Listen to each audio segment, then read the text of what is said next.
धीरूभाई अंबानी, जन्म 28 दिसंबर 1932, चोरवाड़, गुजरात, ब्रिटिश भारत। मृत्यु 6 जुलाई 2002, मुंबई, भारत। एक भारतीय उद्योगपति थे जिन्होंने रिलायंस इंडस्ट्रीज की स्थापना की थी, जो एक विशाल पेट्रोकेमिकल्स, संचार, बिजली और कपड़ा समूह था, जो भारत में सबसे बड़ा निर्यातक था और फॉर्च्यून 500 में पहली निजी स्वामित्व वाली भारतीय कंपनी थी। अंबानी एक गांव के स्कूल शिक्षक और उनकी पत्नी की 5 संतानों में से तीसरे थे और उनका पालन पोषण एक साधारण परिवार में हुआ।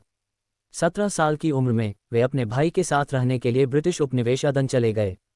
उन्होंने अपना करियर बेसे एंड कंपनी में क्लर्क के रूप में शुरू किया, जो 1950 के दशक में स्वेज के पूर्व में सबसे बड़ी अंतर्महाद्वीपीय व्यापारिक फर्म थी।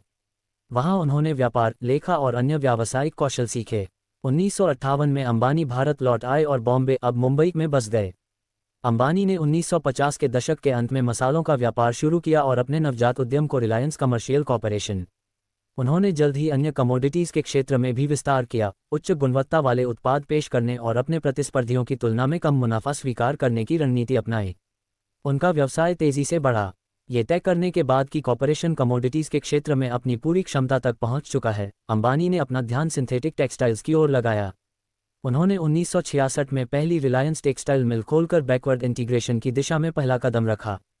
बैकवर्ड इंटीग्रेशन और विविधीकरण की नीति को जारी रखते हुए उन्होंने धीरे धीरे रिलायंस को एक पेट्रोकेमिकल्स क्षेत्र की दिग्गज कंपनी के रूप में स्थापित किया और बाद में कंपनी के व्यवसायों में प्लास्टिक और बिजली उत्पादन को भी शामिल किया। 1977 में राष्ट्रीयकृत बैंकों द्वारा उन्हें वित्त पोषित करने से इनकार करने के बाद अंबानी ने रिलायंस को सार्वजनिक कर दिया।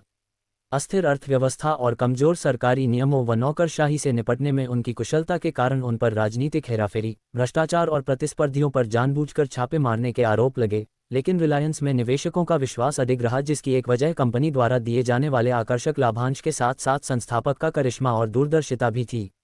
अंबानी को भारत के आम निवेशक से शेयर बाजार का परिचय कराने का श्रेय दिया जाता है और हजारों लोग रिलायंस की वार्षिक आम बैठकों में शामिल होते थे, जो कभी कभी किसी खेल स्टेडियम में आयोजित होती थीं और कई लोग टेलीविजन पर भी इसे देखते थे। अंबानी ने कंपनी का दैनिक कामकाज अपने बेटों को सौंप दिया। मुकेश अंबानी और अनिल अंबानी ने 1980 के दशक के मध्य में कंपनी की कमान संभाली थी, लेकिन 2002 में अपनी मृत्यु से कुछ समय पहले तक वे कंपनी की देखरेख करते रहे। अनिल अंबानी, जन्म 4 जून 1959, बॉम्बे, अब मुंबई, महाराष्ट्र राज्य, भारत, एक भारतीय व्यापार दिग्गज और रिलायंस समूह के अध्यक्ष हैं। अंबानी ने बॉम्बे, अब मुंबई के किशनचंद चेलाराम कॉलेज से BSc की पढ़ाई पूरी की और बाद में पेंसिल्वेनिया विश्वविद्यालय से पढ़ाई की, जहां उन्होंने 1983 में प्रतिष्ठित वॉटन स्कूल से MBA की डिग्री प्राप्त की। वे भारत लौट आए और अपने पिता धीरूभाई अंबानी के साथ मुख्य कार्यकारी अधिकारी के रूप में अपने कर्तव्यों का निर्वहन करने लगे। 1985 में अपने पिता को स्ट्रोक होने के बाद अनिल अंबानी ने अपने पिता की देखरेख में कंपनी के वित्तीय संबंधों का दैनिक प्रबंधन संभाला। 2002 में अपने पिता की मृत्यु के बाद उन्होंने और उनके भाई मुकेश अंबानी ने रिलायंस कंपनियों का संयुक्त नेतृत्व संभाला।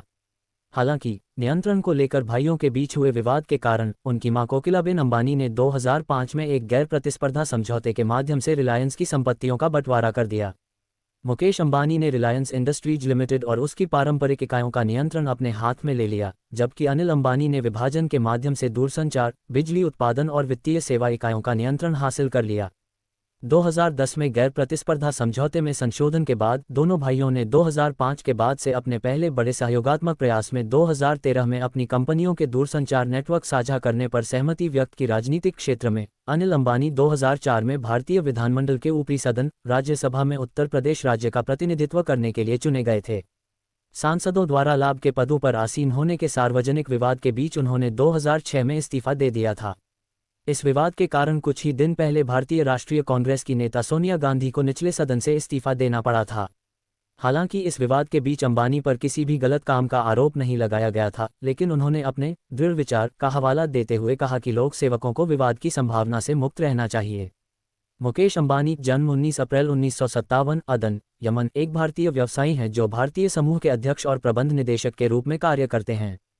रिलायंस इंडस्ट्रीज लिमिटेड RIL एक बहुराष्ट्रीय समूह है जिसका कारोबार पेट्रोकेमिकल्स, ऊर्जा, कपड़ा, खुदरा और दूरसंचार जैसे क्षेत्रों में फैला हुआ है। 9 अक्टूबर 2024 तक 119.5 अरब डॉलर की कुल संपत्ति के साथ अंबानी एशिया के सबसे धनी व्यक्ति हैं।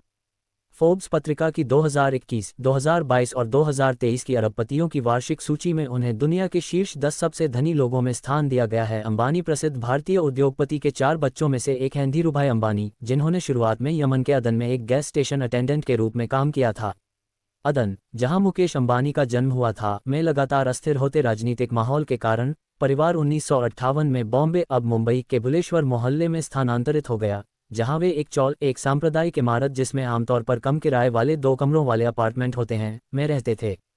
उसी वर्ष धीरूभाई अंबानी और उनके एक चचेरे भाई ने रिलायंस कमर्शियल कॉरपोरेशन की स्थापना की, जो एक कमोडिटी ट्रेडिंग व्यवसाय से आरआईएल में विकसित हुआ, जिसे उन्होंने शुरू में एक कमरे के किराए के स्थान से संचालित किया था। शिक्षा और प्रारंभिक व्यावसायिक जीवन। मुकेश अंबानी ने बॉम्बे विश्वविद्यालय अब मुंबई विश्वविद्यालय से केमिकल इंजीनियरिंग में स्नातक की डिग्री हासिल की और उसके बाद स्टैनफोर्ड विश्वविद्यालय से बिजनेस एडमिनिस्ट्रेशन में मास्टर डिग्री हासिल की।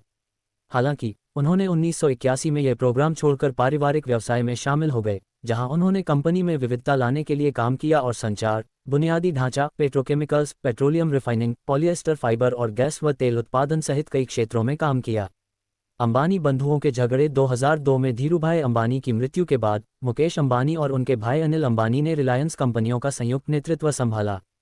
हालांकि नियंत्रण को लेकर भाइयों के बीच हुए विवाद के कारण उनकी मां कोकिलाबेन अंबानी ने एक गैर प्रतिस्पर्धा समझौते 2006 से 10 के माध्यम से रिलायंस की संपत्तियों का बंटवारा कर दिया, जिसके तहत मुकेश अंबानी ने रिलायंस समूह के अंतर्गत आरआईएल के रूप में गैस, तेल और पेट्रोकेमिकल इकाइयों का नियंत्रण अपने हाथ में ले लिया।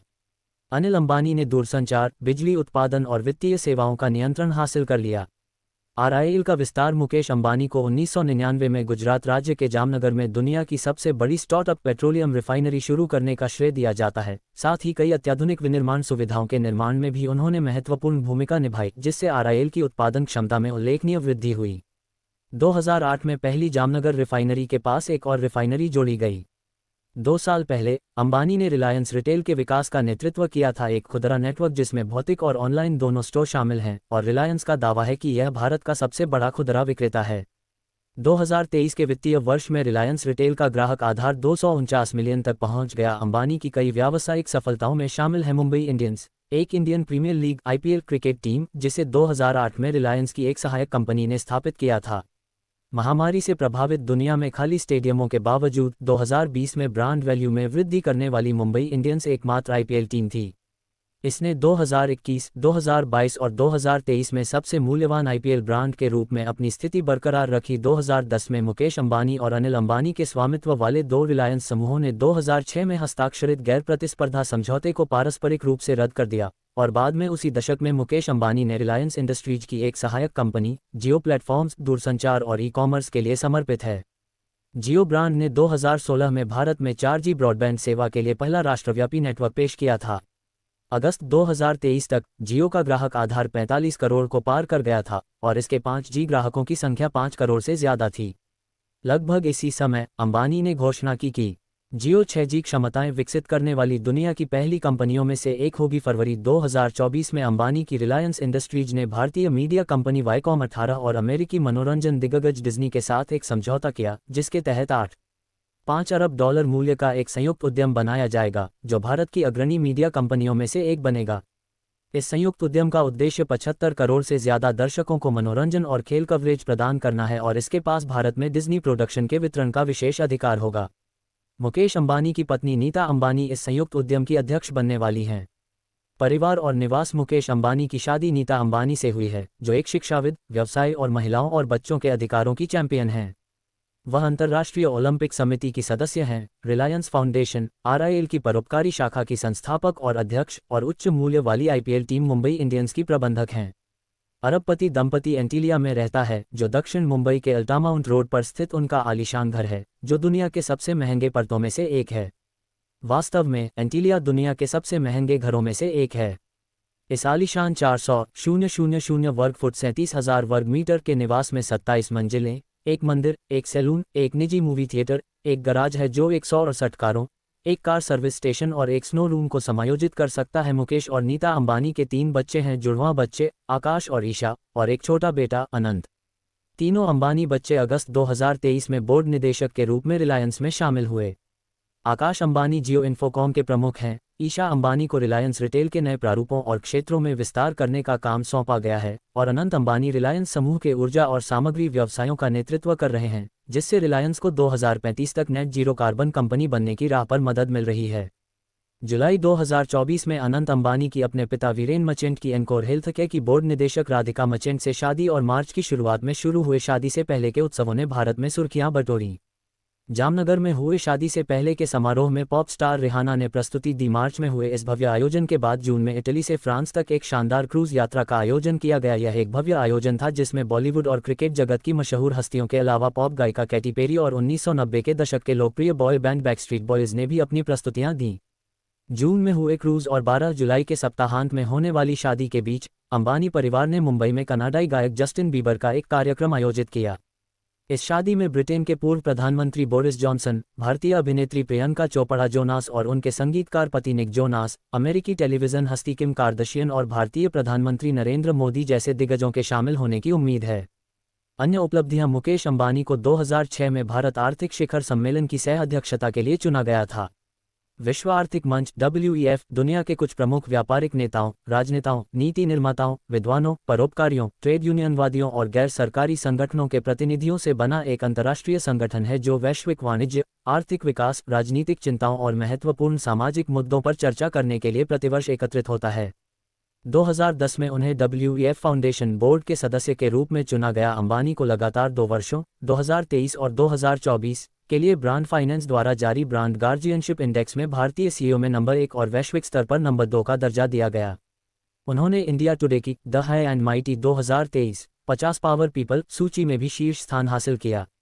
उसी वर्ष द इंडियन एक्सप्रेस की सबसे शक्तिशाली भारतीयों की सूची में भी वे शीर्ष 10 में शामिल थे। अंबानी 2007 में भारत के पहले रुपया ट्रिलियनर बने और उसी साल द इकोनॉमिक टाइम्स अखबार और समाचार agency press trust of India ने उन्हें एक साथ दुनिया का सबसे अमीर आदमी घोषित किया। जनवरी 2024 में फोर्ब्स इंडिया ने अंबानी को, जिनकी उस समय की कुल संपत्ति $96.4 अरब थी, एशिया का सबसे अमीर व्यक्ति घोषित किया। फोर्ब्स पत्रिका की वार्षिक अरबपतियों की सूची में उन्हें 2021, 2022 और 2023 में दुनिया के 10 सबसे अमीर लोगों में से एक के रूप में शामिल किया गया था।